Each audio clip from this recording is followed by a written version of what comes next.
लगा के हम पेश होते हैं। सर ये इंसाफ इमरान खान साहब को कब मिलेगा, वो कब तक रिहा हो जाएंगे? आ रहा है सर, वो भी इतना करीब आ गया कि अब आपको पता चल जाएगा थोड़ी देर में। अब तो बिल्कुल अब तो साहब को कब मिलेगा, वो कब तक रिहा हो जाएंगे? आ रहा है सर, वो भी इतना करीब आ गया कि अब आपको पता चल जाएगा थोड़ी देर में। अली जफर साहब, आपने कहा है कि काला कोट पहना हुआ एडॉक जजेस की तैनाती होगी या ILF पाकिस्तान तहरीक इंसाफ के वकला की क्या स्ट्रेटेजी आगे?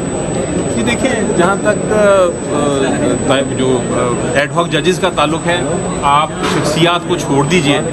मेरा पॉइंट ऑफ व्यू एडहॉक जजेस के बारे में शुरू से ये है कि एडहॉक जजेस नहीं होने चाहिए, क्योंकि जो आज़ादी जो हम जो बात करते हैं इंडिपेंडेंस जुडिशरी की कि आज़ाद होनी चाहिए, एडहॉक का सिस्टम जो है वो ज़रा थोड़ा सा उसकी नफ़ी करता है आज़ादी जो हम जिसकी बात करते हैं। तो इसलिए मैं हर रिजीम में जब भी कोशिश हुई है, चाहे वो PTI के रिजीम के दौरान हो या बाद में हो या किसी और चीफ जस्टिस की रिजीम में हो, जब भी कोशिश की गई है, मैंने तो ये कहा है कि जी एडहॉक जजेस का सिस्टम ख़त्म होना चाहिए।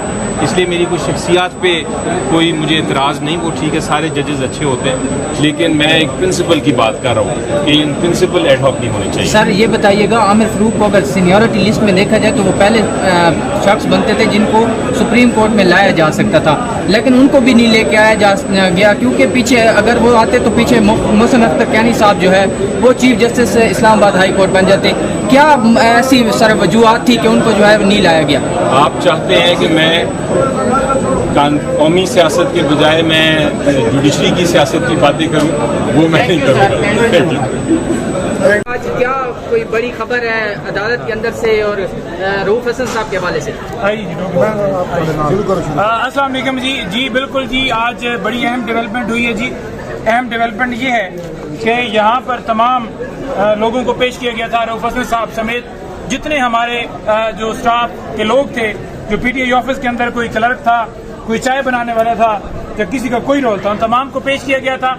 और ये रिमांड जो है आज उनका ख़त्म हुआ था, तो आज दोबारा उनकी तरफ से रिमांड की सदा की जानी थी कि मजीद रिमांड जो है वो एक्सटेंड किया जाए, लेकिन मौजूद अदालत ने मेहरबानी फरमाई है और उन्होंने उनका रिमांड जो है वो मुस्तरद करते हुए उन्होंने कहा है कि हम तमाम लोगों को, रऊफ हसन साहब समेत जितने हमारे स्टाफ के लोग उठाए गए थे, उन तमाम को अल्हम्दुलिल्लाह जुडिशल किया गया है और इसमें तमाम की तरफ से पोस्ट अरेस्ट बेल्स तमाम की तरफ से अभी दस्तखत हो गए और सिग्नेचर करके हमने तमाम बेल्स फाइल कर दी हैं, जिसमें कल के लिए नोटिस मौजूद अदालत ने कर दिए हैं।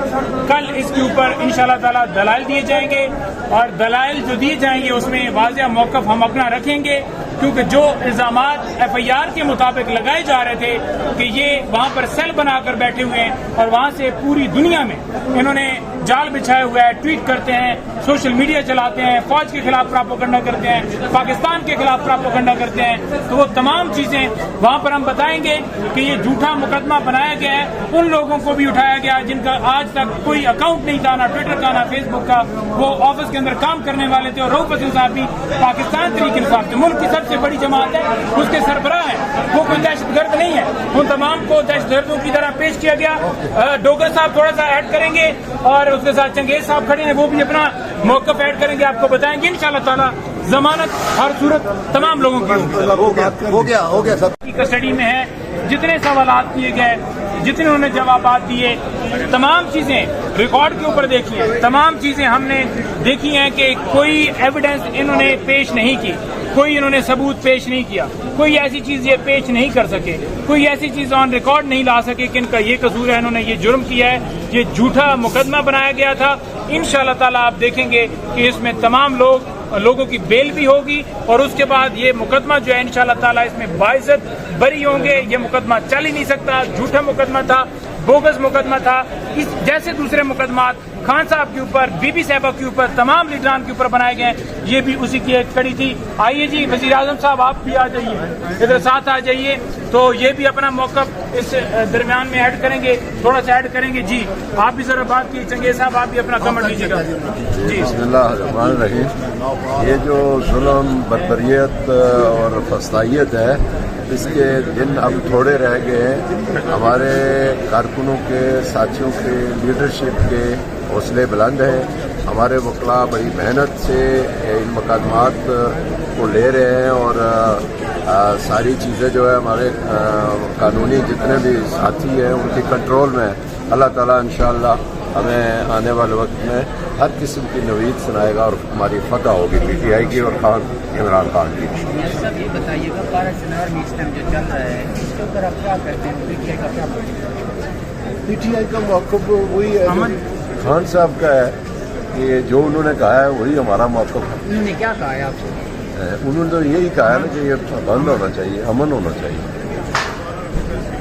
آپ کیا کہیں گے؟ دیکھیں میں اس کے اوپر ضرور ایڈ کرنا چاہوں گا. دیکھیں جو صورتحال وہاں پر چلائی جا رہی ہے, کبھی زمینوں کا تنازع بنا کر اور پھر کہہ دیا جاتا ہے کہ یہ اہل تشیع ہے, یہ کمیونٹی فلاں ہے, ان کا فلسطین کے ساتھ تعلق ہے, ان کا ایران کے ساتھ تعلق ہے, اور اس آڑ کے اندر جو ہے لوگوں کے اوپر گولیاں چلائی جاتی ہیں. تو ہم یہ فوراً کہتے ہیں کہ وہاں پر جو یہ سارا معاملہ کیا جا رہا ہے یہ بند کیا جائے.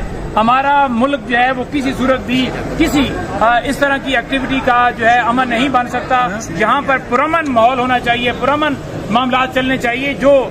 جو ہماری سیکیورٹی ایجنسیز ہیں جن کا کام ہے حفاظت کرنا, جن کا کام ہے ان معاملات کو دیکھنا, ان کو اس کے اوپر توجہ دینی چاہیے اور دیکھنا چاہیے کہ جو لوگوں کو اغوا کرنے والا سلسلہ ہے وہ بند ہو, جو لوگوں کو ویکو ڈالوں کے اندر اٹھایا جاتا ہے وہ سلسلہ بند ہو, اور یہاں پر جو توجہ ہے وہ سیکیورٹی کے معاملات کو دیکھتے ہوئے ان چیزوں کے اوپر ہونی چاہیے. تو ہم گہری تشویش کا اظہار کرتے ہیں. پاکستان تحریک انصاف کا بڑا موقف کلیئر ہے, اور پاکستان تحریک انصاف کا جماعت اسلامی کے ساتھ جو معاملات کی بات کی جا رہی ہے اس کے حوالے سے بڑا موقف کلیئر ہے, کیونکہ ہمارا ایک الائنس ہے. الائنس کے سربراہ جو ہیں محمود اچکزئی صاحب ہیں.